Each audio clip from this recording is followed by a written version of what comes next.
નવરો હતો, શાંતિથી બેઠો હતો, કંટાળો આવતો હતો. બજારમાં નીકળ્યો, હાલવા માંડ્યો. હાલતા હાલતા ભૂખ લાગી આવી. ગાંઠિયાની દુકાને આવ્યો, ઓર્ડર દીધો. 200 ગાંઠિયા 100 જલેબીનું કીધું. ગાંઠિયામાં વાર લાગી તો આ ભાઈ પૌવા લઈને આવ્યો. પણ કમાણી હારી જો, સોનાનો ચેન પહેરી. પૌવા ખાઈ લીધા. પૌવા ખાઈને ચા પીવા આવી ગયો. ચા પીવા આવ્યો ત્યાં ખબર પડી કે આજથી તો ચાનો ભાવે વધી ગયો. બોર્ડમાં લખેલું હતું અડધી ચાના 15 ને આખી ચાના 30. ચા પીધો, પૈસા રોકડા દીધા. થાકી લીધી, પૈસા બાકી રાખી દીધા.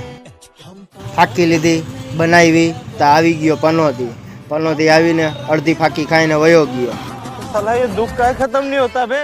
ફાકી ખાઈને બેઠો તો આવી ગયો ભંગારવાળો ભાઈબંધ. એની યારે આપણે 1.5 લાખનો ભંગારનો સોદો કરી નાખ્યો. ઘરાક આવ્યો, ગાડી મૂકીને વયો ગયો. ટાયર ખોલ્યું, ટ્યુબ ફેલ નીકળ્યું. ટ્યુબ નવું નાખી દીધું, ઘરાકને કમ્પ્લીટ કરી દીધું. ફાઇનલી બધું કામ પતાવી પાછા જ્યાં હતા ત્યાં આવીને બેસી ગયા.